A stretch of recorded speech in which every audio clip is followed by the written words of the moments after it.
On the show today, you got two great guests coming on. We're going to have Michael Maloney. That's a different spelling. He's not of any relation, but Michael Maloney, a New York City appraiser with also ties to the Naples, Florida area. He's also a real estate broker in that area. So we're going to be talking about appraisals and the New York City and Naples markets. And on the second half of the show, we're going to be talking with Hunter Norton. He's an attorney with Shoemaker, Loop, and Kendrick, and we're going to be talking all about tax certificates and HOA issues and eviction and tenant law. So please stay tuned for that in the second half of the show. But right now, I want to go ahead and bring on my first guest. Michael Maloney is a New York State certified residential appraiser servicing the high-end downstate New York market for over 25 years. His firm has expertise in all types of residential appraisals, and he has appraised some of the most expensive and luxurious properties in the United States in New York City. Michael is also a licensed real estate broker in both New York and Florida, focusing on representing buyers for golf course communities, waterfront properties, and vacation homes in Southwest Florida, primarily the Naples and Marco Island areas. Michael, welcome to the show. Jamie, it's a pleasure. Thanks for having me. Michael, tell me a little bit more about yourself and your company and experience and how you got to become a real estate professional in both the Naples and New York City areas.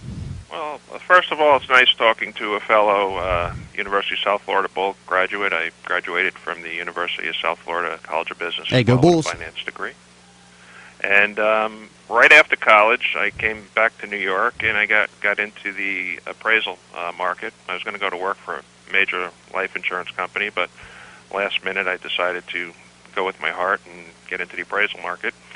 And it's been very rewarding, you know. And then I opened up my own business, 3 years right out of school, and graduated up to probably about 45 to 50 appraisers during the height, working for my business, appraising Metro New York area, which consists of the 5 boroughs and Long Island markets as well.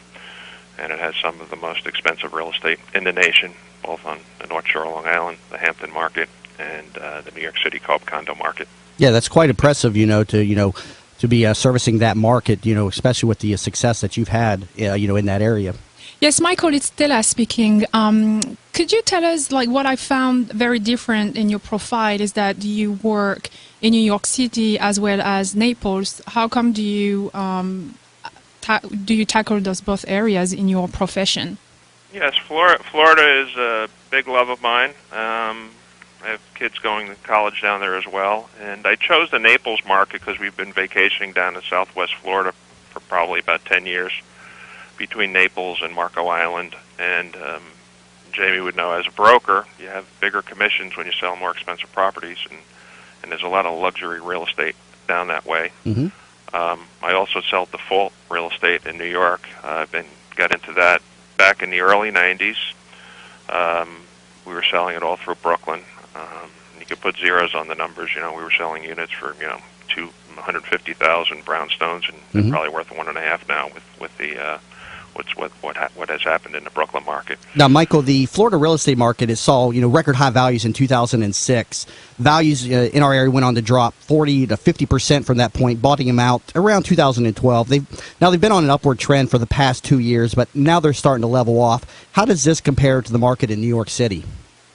New York City market is very hot right now. There's very little inventory. I act as a buyer's broker in New York City. I probably sold about 4 apartments the last quarter in there. The average price per square foot in New York City for residential is probably about just under $1,400, according to Trulia, about $1,384 a square foot. So if you take, for instance, a typical apartment, which is a 2-bedroom apartment, 1,000 square feet, you're looking at probably $1.4 million, and you have a lot of empty nesters going into the city. Basically, New York City, as John Lennon would say, is the Rome of the world. Right. Everybody wants to come here and work here, and there's a very big demand for housing. Now, our recent market appreciation has been due in large part to large institutional Wall Street-based and foreign investors buying up a lot of the inventory.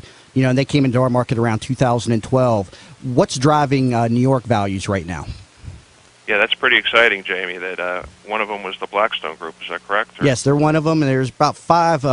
They kind of all came into the market all about the same time. They were probably the hottest buyer in the market, and they still are, but they've all leveled off a pretty good bit since values have come up. But what's driving the New York values right now and the demand?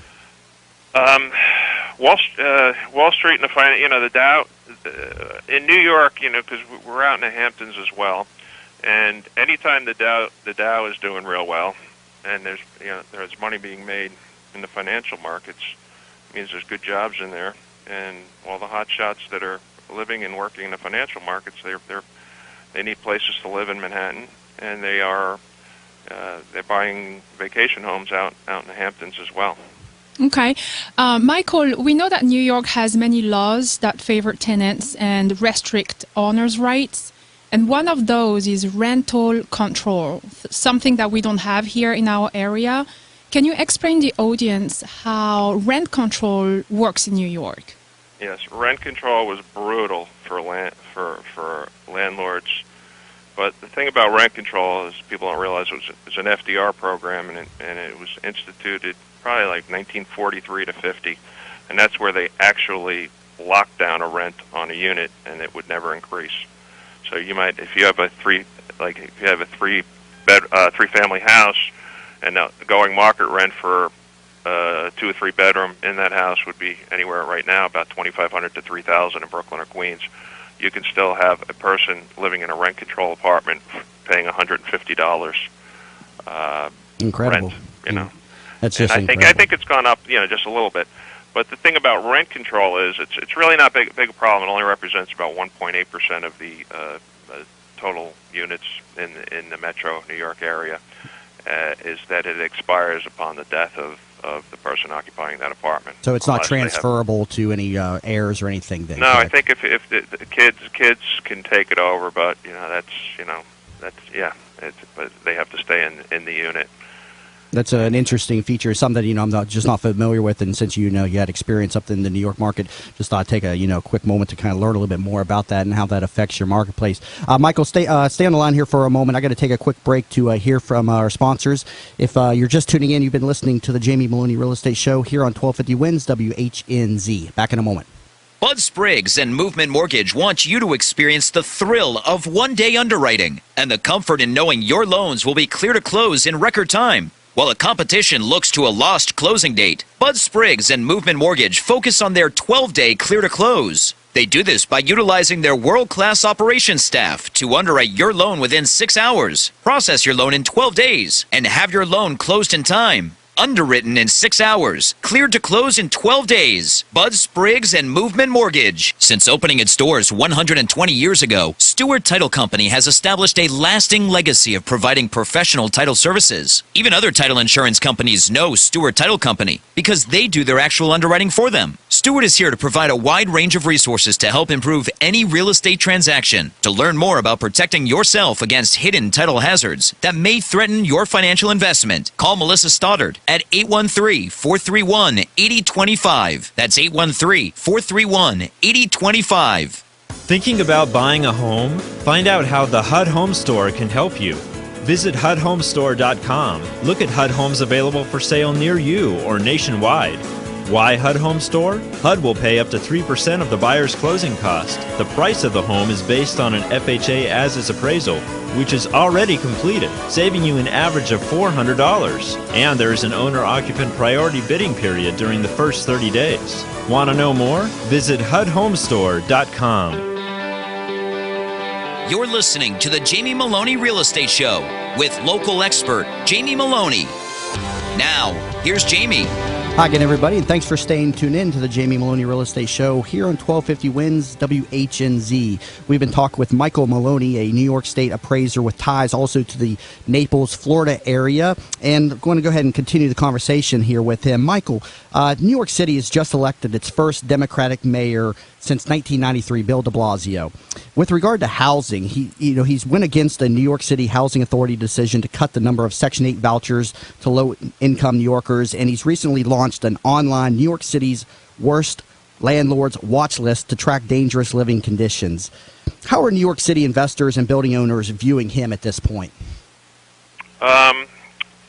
He's actually a fan of low-income housing, which if you're a developer and you can get those contracts, it's pretty good because they're very subsidized by both the federal, state, and city levels. and it's aiding in rebuilding some blighted areas. As far as the landlord list, those lists have been around for a long time. It was just other advocates that were looking out for the landlord tenants, because New York does have a history of having some very bad tenants, landlords I should say, and they have to be monitored from time to time. Mm-hmm.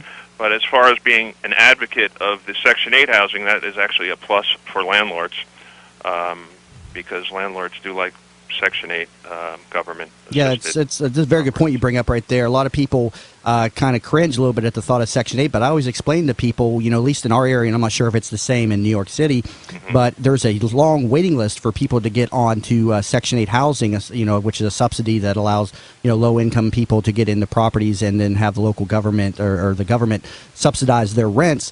But they're very, well-behaved tenants, because if you do anything, to, harm the landlord's property, the landlord can file a complaint with the housing authority, and you can get removed from the program. So a lot of people, are very diligent in their efforts to, be great tenants in these properties. Is that the same up in New York? Yes, it is. And for instance, with the Section 8, for a one-bedroom New York, gas and electric included, they will pay the landlord $1,336 for a one-bedroom, $1,584 for a two-bedroom, and $2,037 for a three-bedroom. Yeah, I myself think it's a great program, and those are pretty big numbers. Yeah, it takes a little bit of education on behalf of the landlord to get into the program and understand it. But you can get, in my opinion, some great rent returns in our market, higher than what you can get just trying to find your own tenant, I think. So people out there that are not looking into Section 8, I highly recommend that they take a look into it for the points we were just talking about. Yes, and I actually owned like 4 multifamilies, like 3 and 4 family buildings back in the 90s, and I had a lot of Section 8 tenants in there, and they can be a little rough on the units. But yeah, during the Clinton years with the welfare reform, they started pulling in the reins on the vouchers that they were paying, so it wasn't really beneficial to have the Section 8 in at the time. So there's good and bad in every decision. So just from what you were saying there about Mayor de Blasio, I mean, do you feel that he's going to be of a benefit to the New York housing market, or is it too early to say? It's neutral, but he's got his other issues. He's chasing a lot of New Yorkers out of New York, out of the city. He's trying to tax the rich, and you're getting a lot of the hedge funds. They're relocating to Palm Beach County and making sure that they're staying in Palm Beach for 6 months and a day, and then they come back to the Hamptons for the summer. So he's going to be losing a lot of tax rolls. That's one of his big complaints. And unrelated to real estate, he's attacking. He started a war on the charter schools, which is actually a good thing for the minorities in New York City. But he's repaying his teacher union votes. And Bloomberg was very good with the charter schools. But so he's got other issues with New York that Yeah, he's definitely making a statement. I mean, I see a lot of stuff about him in the news and stuff. So just kind of want to hear a little bit firsthand by somebody that's involved in the market firsthand up there. Now, Michael, the Naples area that you also specialize in is probably likely night and day to what you experience in New York City real estate. Explain to me and the audience some of the cultural real estate differences you see between these two very different environments. Well, in New York, we do have luxury real estate, and we're seeing that in Naples with the luxury. Naples has a big influx of Midwestern buyers, as does the Tampa Bay area with I-75, because historically, they jumped in a station wagon years ago and come into Florida on 75, and Northeast comes down 95, and that's why Boston and New York used to be on the East Coast. But Naples, there's a mass exodus leaving the Midwest right now on these highly taxed states like Illinois. You have 70-plus million baby boomers that are going to be retiring, and the market is really hot in Naples. It's up 12 and 13% in Collier County year over year, and they're expecting like a 30% boom over the next 3 years down there. So in my opinion, I think the next boom in Naples is going to make the last one look like a smaller boom. Very good, very good to hear. Especially for us real estate brokers. Yeah. Now you're also an appraiser. Explain to me a little bit about how the appraisal process may differ between these two markets. Is there differences in that? Yes, I don't appraise in Florida just yet. but I appraise. I do all my appraising up in New York in the metro market, and I'm basically my business in Florida is just mainly buyer's broker. I'm with Premier Plus, which is a very big agency down there, and I probably sold about 8 condos over the past year. And we like the buyers coming in. A lot of them come in with all cash buyers. Like my last deal was $1 million ask, and my purchaser was from Minnesota, and he got the unit for $900,000. And from contract to closing, it was 16 days from the time I walked him into the unit until check in hand. So it's just a very, very good market in terms of cash, cash buyers and very good to hear. real estate. Now, on the appraisal side, now you said you appraised just up in New York, and you're just working as a real estate broker here in Florida. But with the tightening lending restrictions in our markets place, specifically now that lenders can have no contact with appraisers, how has this impacted your business in New York? It dramatically impacted my business, and I'm very fortunate that I got my real estate brokerage license back in 99 or 2000 as a salesperson since 1986. It's an appraisal management firm. With the Dodd-Frank cleanup, it led to banks having to use appraisal management firms. So say, for instance, they're going to appraise, they have a third party that orders and maintains relationships with the appraisers, and that's fine. Most of them operate pretty good. But the problem that's going on right now is, like, if a big bank's going to give the appraisal management like $500 a piece, $350 should go through to the appraiser, $150 should go to the AMC just to manage the file. Right. What's going on with the AMCs now is they are taking upwards of 2/3 of the fee, and they're using the cheapest appraisers, not the best appraisers. So it's creating risk for the banks. And the Appraisal Institute, which I'm a member of, I have an SRA designation, which is the best institute in the country, out of Chicago. They're addressing this right now to the point that they're passing a law next year where they've come out where they're going to identify on the closing statements how much the appraisal management firm is getting and how much the appraiser itself is getting. Because right now it's just an appraisal services or something on that level. So you're saying we're probably going to see some possible changes to this coming down the pipeline here? Yes, to the closing statement, which would be similar to like a HUD-1, Yeah. Now, Michael, you also specialize in buyer representation as a real estate broker, and you have extensive experience in the default industry as well. How does the default market in New York City compare to the default market in Naples, for instance? Well, I hear there's a lot of REO on deck in Florida.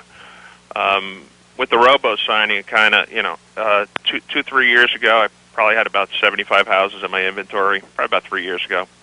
Right now, I have 15 houses in New York in my inventory, and the whole foreclosure process doesn't happen. It takes a very long time to foreclose on a property in New York.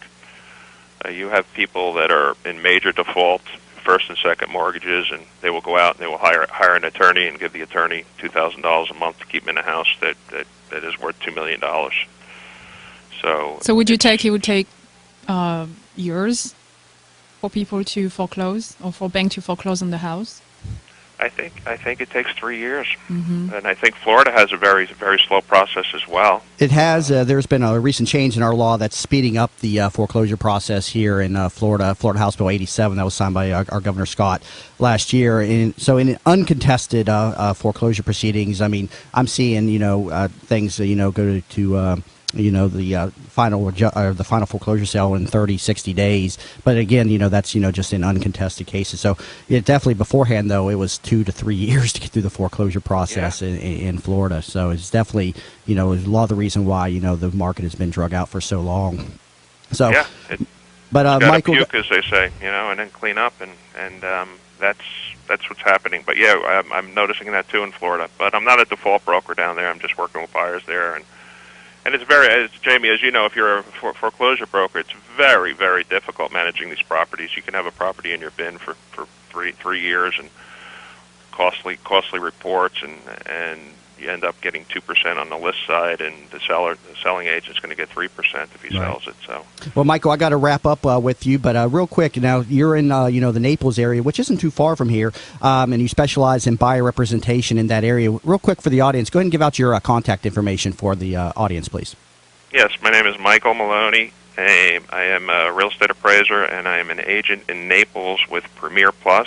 My phone number is 516-509-2184, and we're there to service any purchasing needs in Naples. I concentrate in the North Naples area, golf course and waterfront communities. Great. Well, if you didn't get that information, I'll have that up on my website. He'll be in the TampaBayRadio.com in the past guest area, so you can definitely get his contact information. Michael, thank you very much for coming on the show. I've greatly enjoyed the interview, and you got a lot of great information for us out here in the Tampa Bay marketplace.